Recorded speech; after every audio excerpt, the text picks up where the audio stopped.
Welcome back, my dear viewers. Now we are joined on this episode of Cairo Local Time with Dr. Magda Ahmed Bagnid. Bagnid. This is correct. The professor at the Faculty of Media and Mass Communication. Welcome to Nile TV International. Welcome to you. Thank you. Thank you.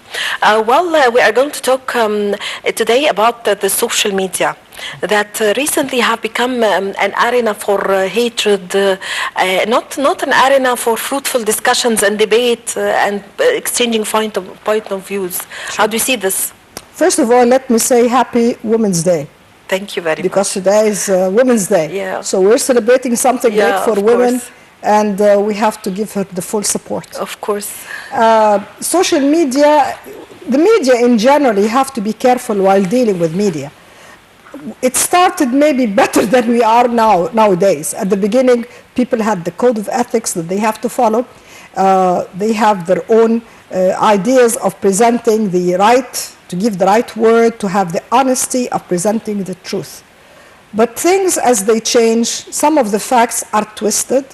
Some of the facts are not facts anymore. So you can watch and you can see things that actually look as if it's real, but actually it's not. So we have to be very careful while dealing with media, generally speaking, yes, and with social media particularly, and Facebook and Twitter and. Why? Because you have tools that you can change things. What does this mean? It means that when you read something on Facebook or social media, please try to check if something that you doubt, don't put it on your Facebook. Yes. It's better to think 3 times, as even you have the quotes going on there. What about biased people who symbolizes a problem on the social media? They make lots of problems with others, with friends. And maybe 2 answers for that. Yes. They might see themselves not as being biased. Maybe they do not know. Or maybe they have this with intentional purpose. That is, they want to spread lies, as they call it, true lies. What are the benefits of this? What are they going to their own agenda. Maybe they are paid. Yes. Maybe they are paid. Maybe they want to spread a state of chaos in the community. Yes. Or maybe they are just want to trivial with things, and people who believe them, something credulous that anything is being said, they just believe. Yes. There is a saying, do not believe everything that you hear. No, half of what you see and nothing of what you hear. So do you think, Doctor, that false rumors travel faster than the truth? Sure. Why? Sure. Because people have the tendency to listen to what is sometimes negative. They'd like to know what is going on behind the curtains, behind the scene. So they would like to believe in this. But you have to make sure, if I have a rumor... They go after a negative story rather than... Many. Not all people are the same. A false one? Many of them. I mean, you have a rumor about something that they are curious to know the information about. Yes. And I'm giving you the information that you would love to hear if you are thinking in a negative way. Yes. So you would listen. But the point is, say whatever you like to say. If I am in the position to correct things, if I'm responsible, say, in a certain channel, say, television channel or radio channel, or even on newspapers or print media, anything in the media, please go right away and correct it to the people. Do not leave things to grow. If I hear something which is a rumor, I have to kill it immediately. If I don't, then it's your problem. As a station, or sometimes if I'm reading in news, I have to correct, if I can.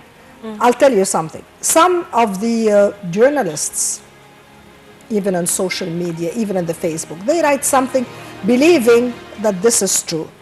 Before you put any word, you have to check whether this is correct or not. How do I do that?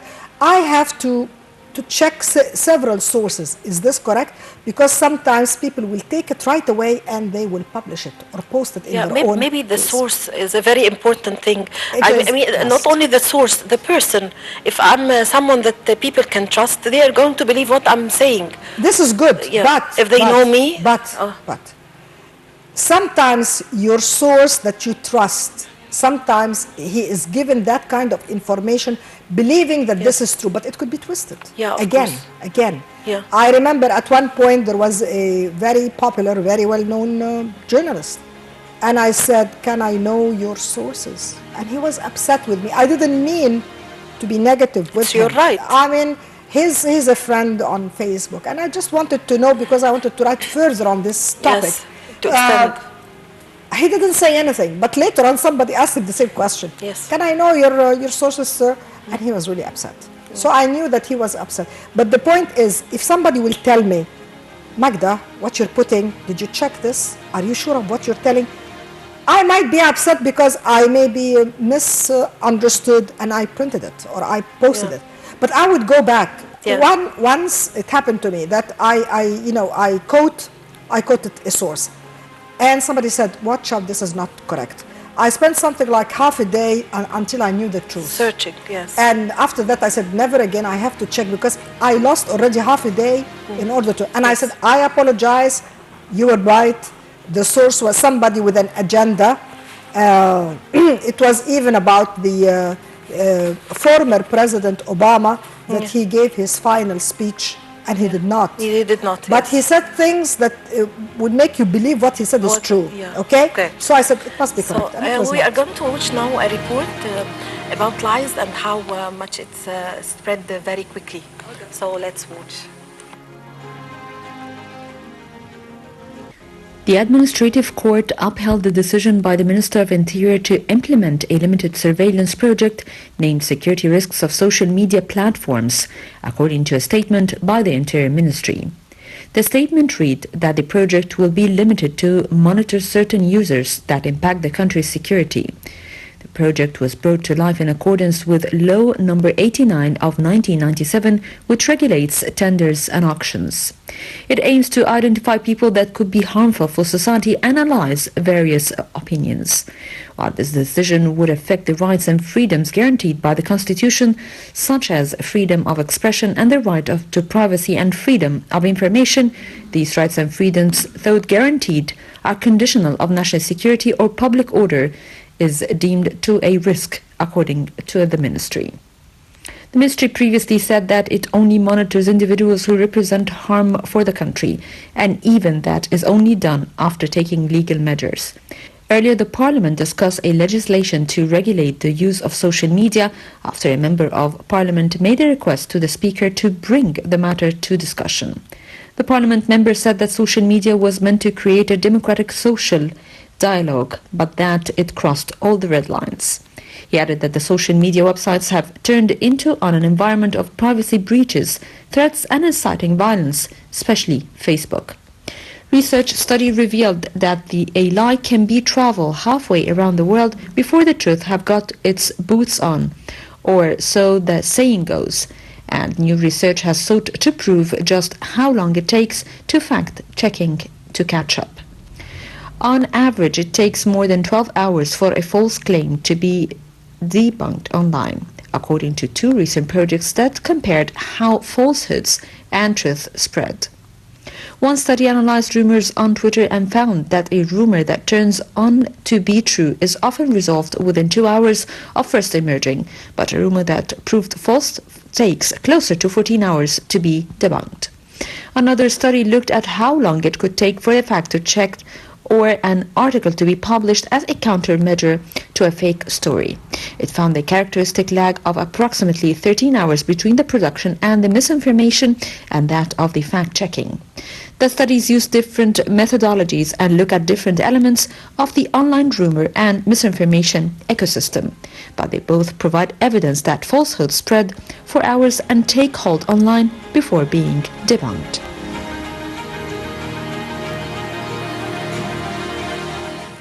Welcome back, my dear viewers. We continue our interview with Dr.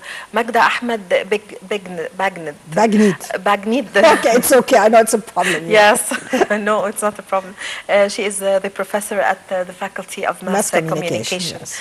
While we've watched this report, I would like to ask you, Doctor, the social media, of course, have controls the minds or the mentality of the public. How do you read this? If you give your mind to that, I mean, if you just say, okay, It goes I'm going to back follow to the the flow. culture of the person. receiving the story or I would be deceived if I have no other sources to check with, if I do not read something else but you know depend on it. some people rely mainly on Some students, common people Yeah, sitting in the common coffee people, shop, yes. people who have leisure The time to simple- spend 5-6 hours a day watching. Yes. I mean, just on the computer sometimes, PC or the telephone or something like that. Yes. It is a dangerous method. And let me tell you something. If I talk about the social media today, we do not forget what happened with the new elect president, Donald Trump. He himself started to attack the media. I mean, this is the first time it happens. I mean, the head of the biggest country in the world, he said something like, you're saying, spreading true lies. He was talking to the media, something like the CNN, the Washington Post, and others.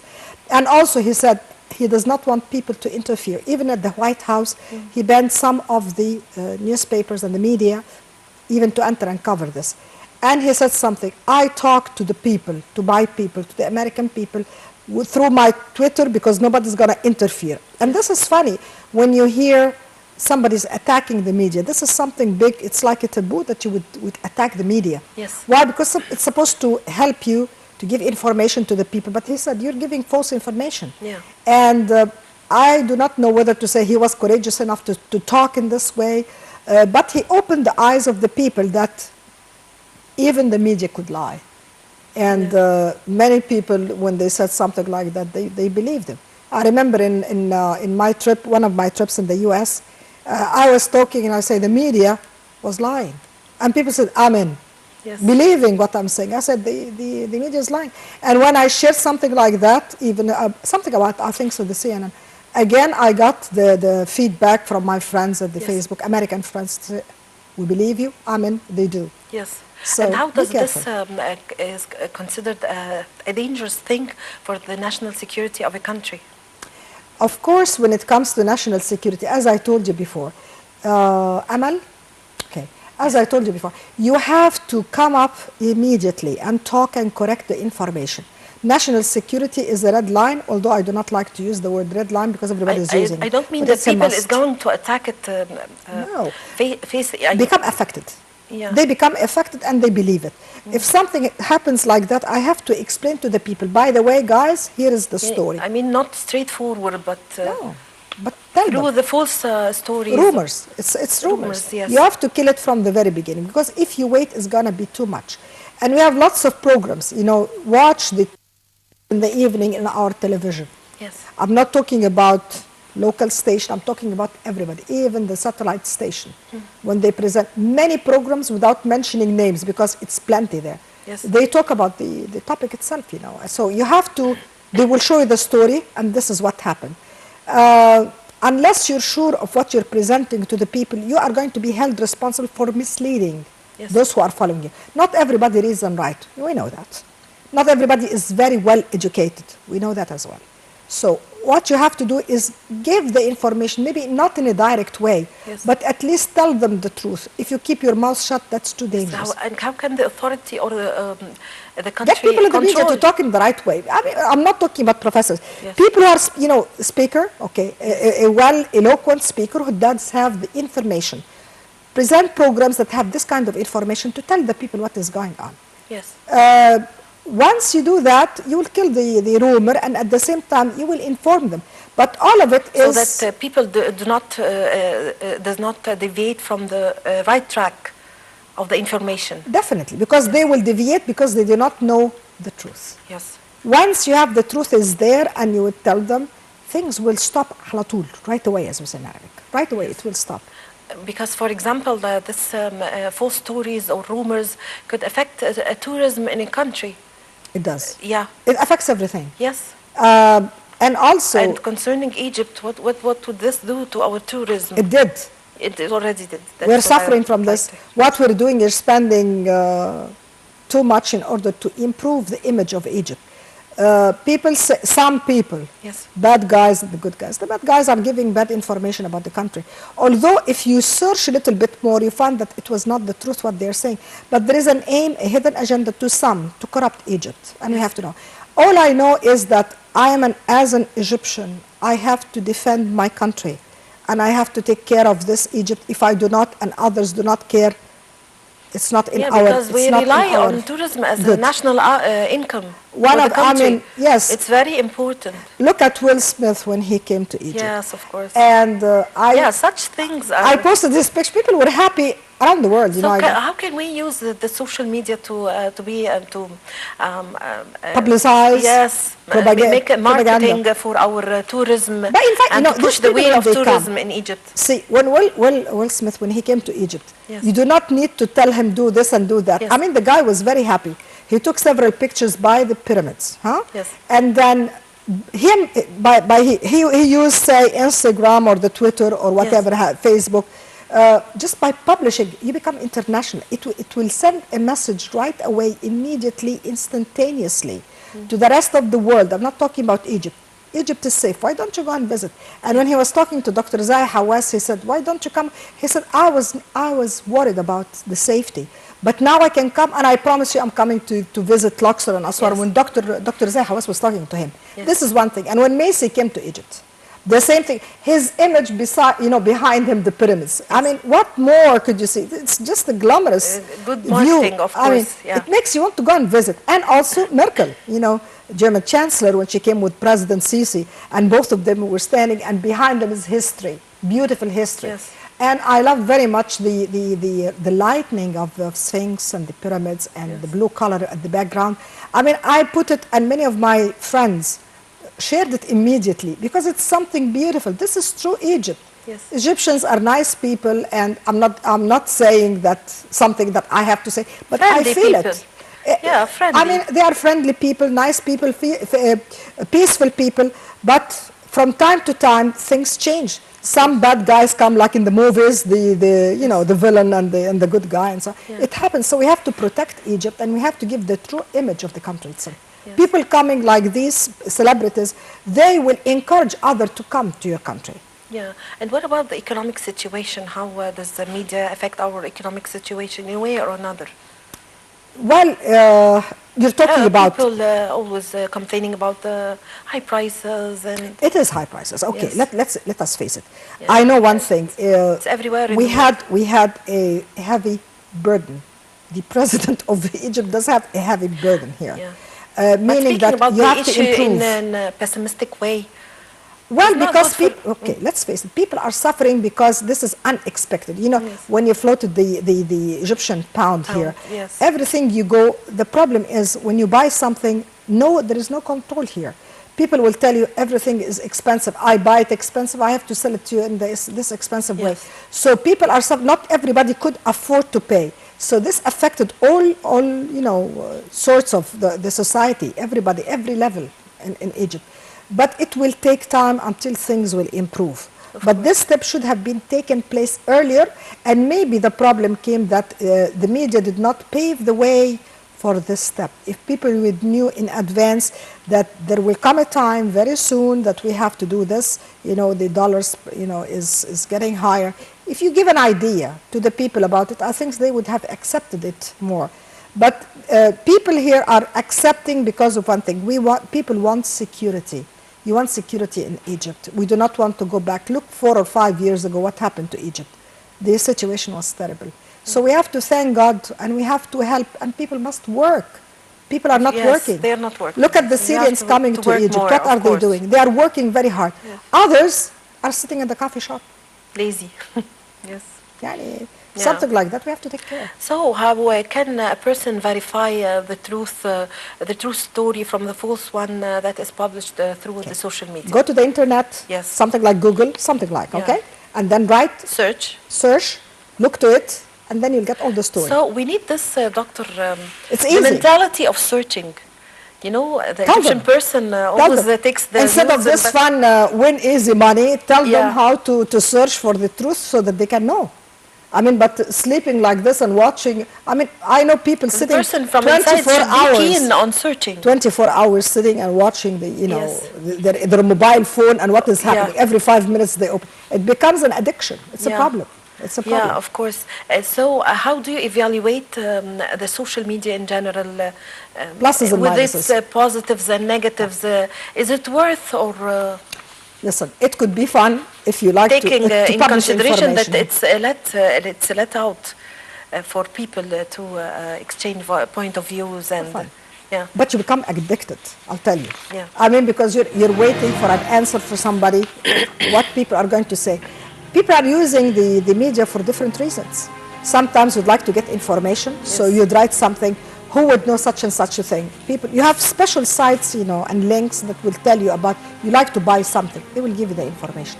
You like to go to a certain place, what's your experience in this? Yes. I mean, you can use it this way. But also you can listen to bad things. I mean, there are lots of foul language there, bad images there, bad people there, Yes. like everything. So just use your mentality. Well, Dr. Magda Ahmed Bagnid, the professor Magda of Bagnid will make it easy. Bagnid. It's okay. It's okay. Thank you. The professor of Media and Communication. Media and Communication, Mass Communication. Thank you very much for joining Nile Thank TV. you. Thank you. That was our honor. Honor is mine always Thank with you. the Nile TV. Thank you you, very Doctor. much. Thank you very much. Well, with this, my dear viewers, we come to the end of this episode of our program, Cairo Local Time, during which we've brought you the latest political, economic, and also social events that were taking place in Egypt. I'm Amal Mukhtar. Thank you for watching.